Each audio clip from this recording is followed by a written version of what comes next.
Welcome to this week's AI News Roundup, which is the news about AI that you By probably AI. missed. No, it's about AI. We've For got some AI. interesting stuff to talk about today, from how ChatGPT is set up with its system prompts to the amount of power that AI is using to does AI really understand what it's talking about? Anyway, if you enjoy this kind of stuff, we do it every Friday. So like and subscribe, please, or AI is going to take over our all our jobs. Anyway, enjoy the episode.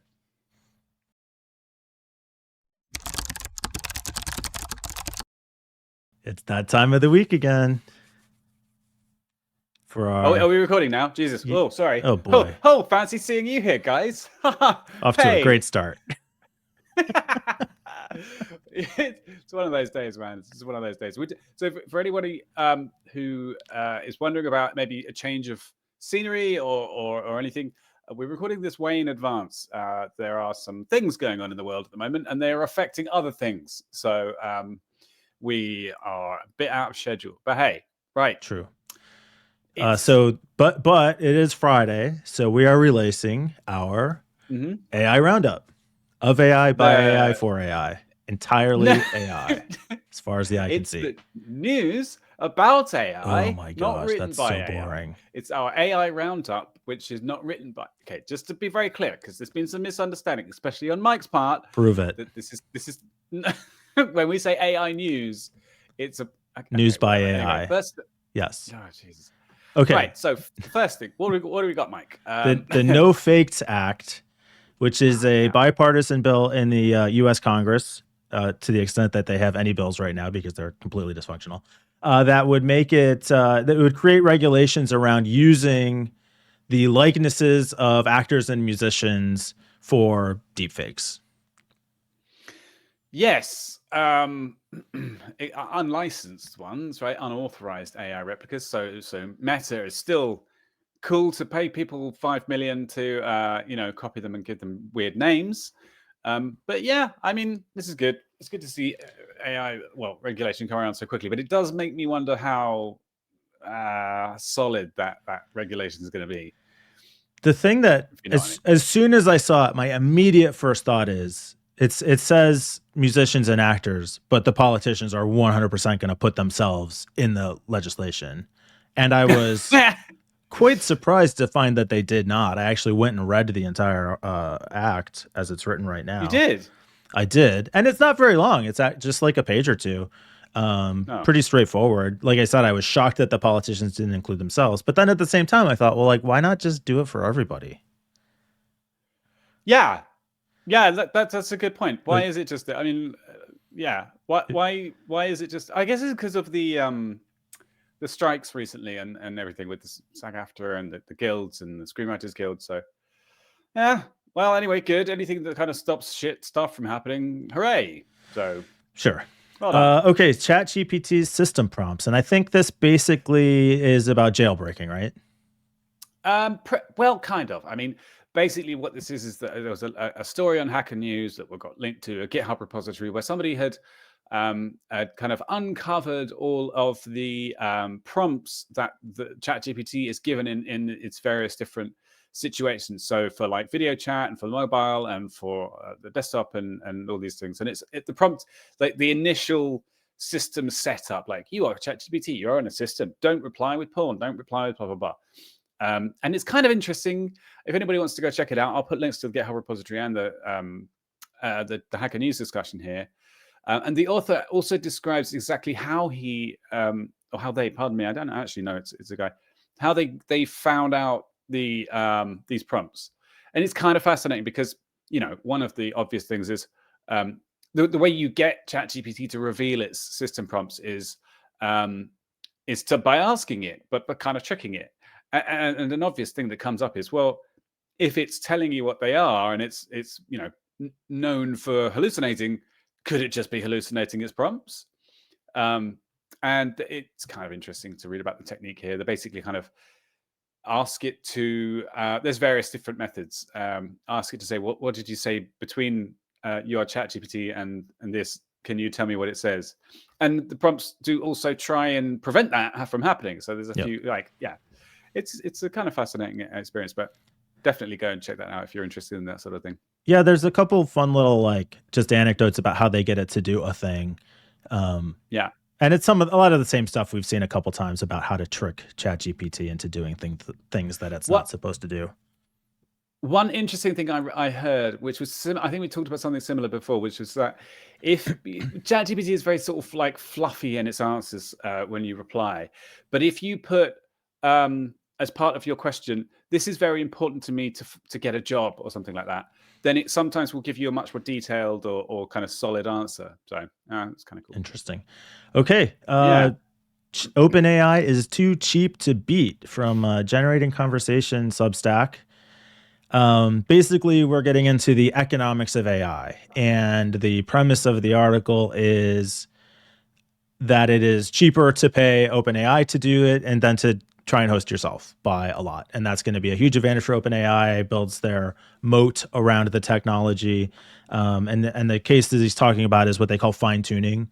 So if you want to train a large language model on your own customized data set, maybe you want your corporate data to be fed in for the training set, you can pay OpenAI for what they call fine tuning, and they charge an amount for this, $15 an hour, $17 an hour, something like that.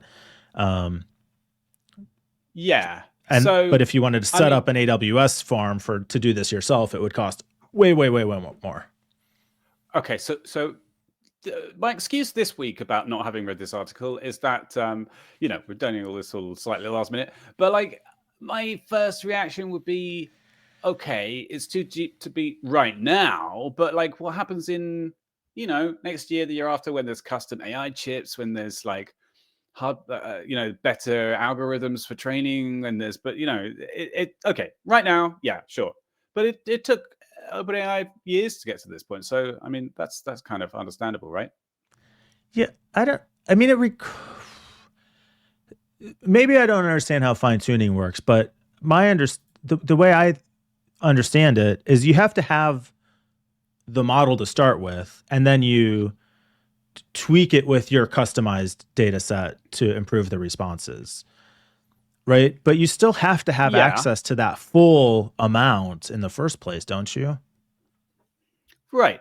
So getting that full amount costs a lot of money, right? Getting that initial model costs a ton because of getting all the data and putting it together and then training it and stuff like that will cost X.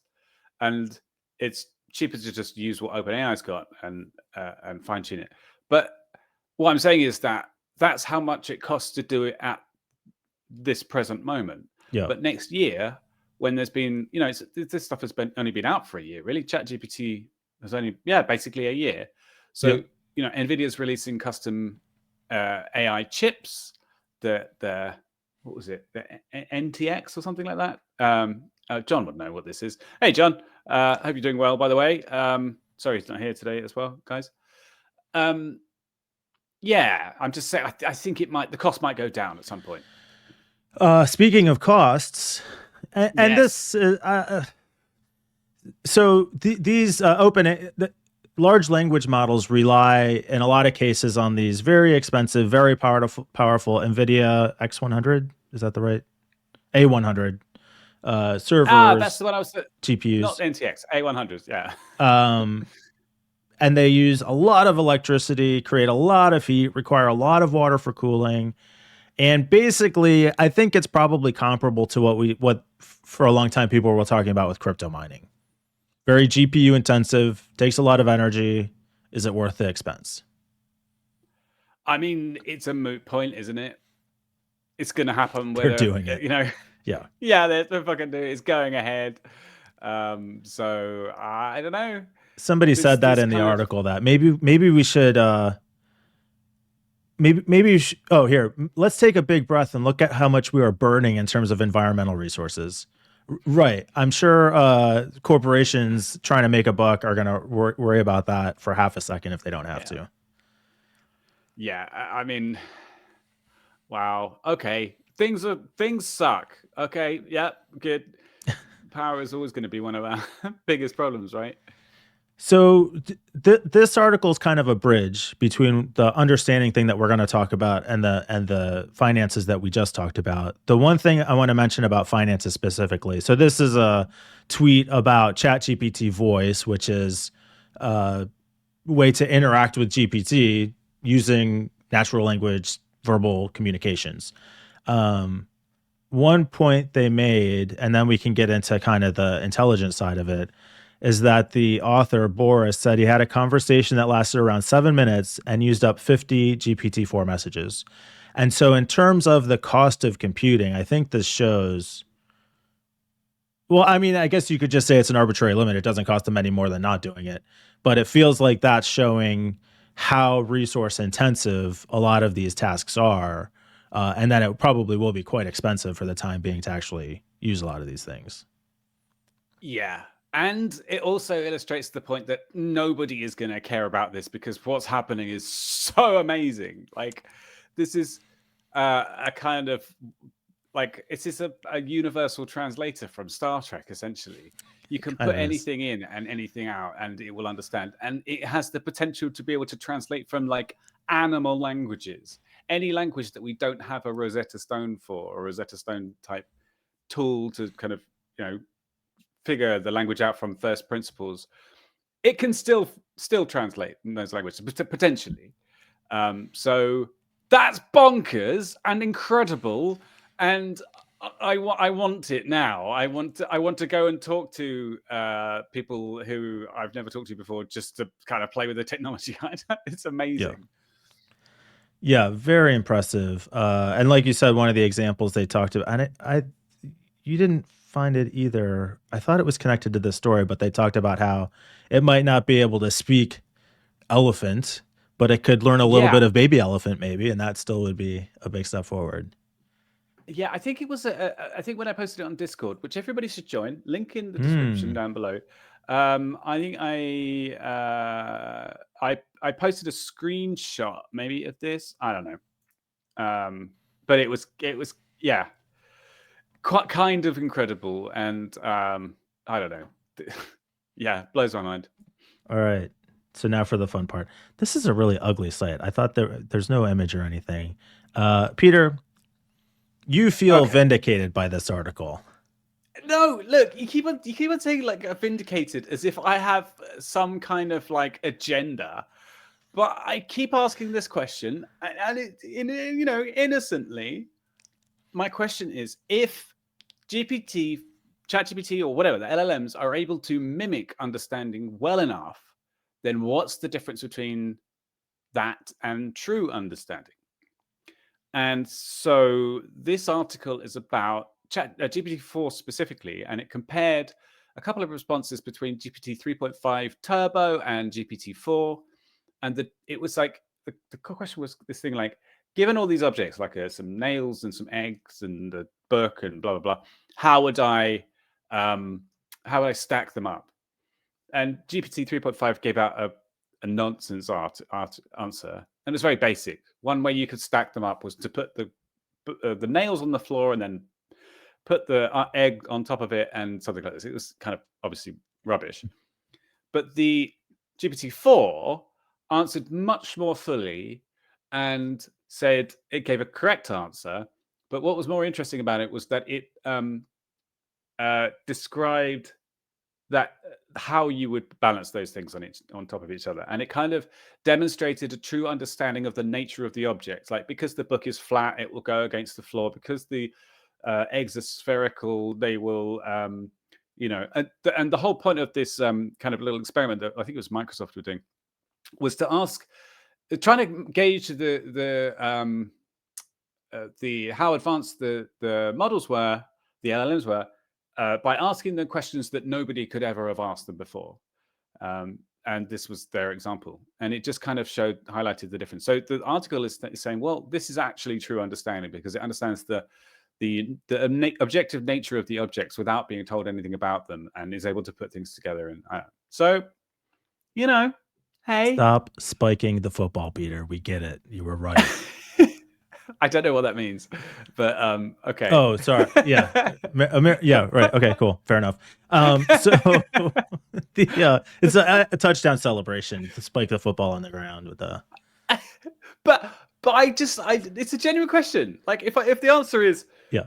because of whatever, then mimicking and true understanding are different. Yeah. I mean, it's a philosophical conversation about what does it mean to understand? What is it to be alive? So Right. if understanding is just building a model of the world that allows you to make these kinds of statements, then yeah, it's understanding for sure. But I kind of struggle with this one because it still doesn't feel right to me, but I can't say why. And maybe it's just Well, because I'm that's a boomer, or maybe it's because there's some like deeper issue. Because, like you said, if you can't tell the difference, then what difference does it make? Well, by definition, it makes no difference because, like, this is the whole point of a Turing test. Like, if you don't know, might as well be human. And I think the implication is that if it has true understanding, then you could have a human relationship with it. And that's the part that that's the leap that I can't make. That's a very good point actually, because once you put it like that, I'm like, I feel like, well, maybe, yeah, maybe no. I don't instinctively think that it would be possible to have a true relationship with an AI. By the way, future AI overlords. I'm not mean to say I'm not willing to be convinced. So don't just turn me into a battery yet. Counter evidence to Okay. what we just saw about GPT's ability to understand. And to be fair, I don't actually know if this guy said he used ChatGPT 3.5 or GPT-4. So possibly he used 3.5 and would have gotten different results with 4. But Stefan Kolasa writes a story of warning titled ChatGPT as a generator of mindless bullshit that he posted on LinkedIn, in which he asked for 6 references about a topic to help jumpstart research. To which ChatGPT responded with a bunch of made up and incorrect nonsense. Okay. So this is always going to be the issue, right? This is the big thing that AI needs to solve is confidence in bullshit. Like, yeah, I don't know, man. And what he says is, ChatGPT knows how to structure a citation. It knows what words go together. And so in some cases, it found references that just weren't really relevant, but not wrong, just didn't matter. In other cases, it did things like, misspelling words. And in some cases, the references just simply did not exist. They were made up out of whole cloth. In other cases, it referenced articles in a journal. The journal existed, but the article wasn't where it cited. So lots of problems here. So there's an interesting story I was told today, actually, which was by Kathleen. Oh God, I'm gonna hang on. I need to get her surname right because she's an amazing person, and I would like to get her on as a guest at some point, maybe if we can. I know we don't do guests much, but hang on. Kathleen Moriarty. Sorry, yeah. So she's the CTO at the Center for Internet Security, and she's also a lecturer. She does she teaches students on a master's program, and she was looking at some papers from her students, I think it was, and so one problem that she doesn't have is students submitting stuff created by AIs. So she doesn't get papers where the AI has written the student's paper, but she does get papers with with facts in them, with references to pages which are written by AI. So apparently there was one that was talking about an AI OS, which was like, somebody described it in the paper that they wrote and cited an actual article about it, but the article was all bullshit and it was just something that was written by ChatGPT. So I think this is a kind of secondary layer. Like the students are smart enough to, I've heard about this thing. I'm going to go and get some sources for it. I'll cite it in my paper. but they haven't quite. So what she was then teaching them was the ability to figure out whether the stuff they're reading is correct or not, and look Yeah. at the author and things like this. It's got to be So tough. Like I yeah, remember when I was in school, if you were writing a paper, you were told very clearly, Wikipedia is not a reference. You yeah, go to yeah. the library and find an actual encyclopedia. I wonder what are the standards today still original sources in an actual book? Like how do you know? So definitely the kinds of questions we'll have to be figuring out. And I continue Yeah. to think that this is just terrible for us as a society, as a culture, Well, as a so species. I'm still more positive about this thing than a lot of people. Like, I hope that we will just learn new skills in our ability to detect bullshit. Right, like just like when Google got popular and people were saying, "Oh, AI is going to not AI, sorry, the internet's going to rot our brains because we won't be able to forget anything," which might be true. But we've also learned, how to look things up and different skills to replace those. So I I want don't know. I want to think that that's true, but I know we're in a bubble on this. To us and people in Discord, we know that this is flawed and you can't take it at face value, but it feels credible. So people are going to ask it a question, get a response with a certain degree of Yeah. truthiness, and just accept it. And that's what was interesting to me about the thing with the students, because the ChatGPT or the LLMs are great if you have the understanding necessary to fact check the output or to check the output. But students, by their nature, are learning about something, so they're not going to have that level of Humans, by understanding. their nature, typically won't do Okay, that. yeah, yeah. I Students mean, will be the only ones with incentive to actually do it. Everybody else will just accept it on its face. I think that's where we run into real trouble. Yeah. So, all right. Yeah. Good episode. We are recording out of cycle. We hope to get back on track for Monday. Hopefully, we'll have John back with us by then. But if not, have a great weekend, and we'll see everyone next week. Enjoy.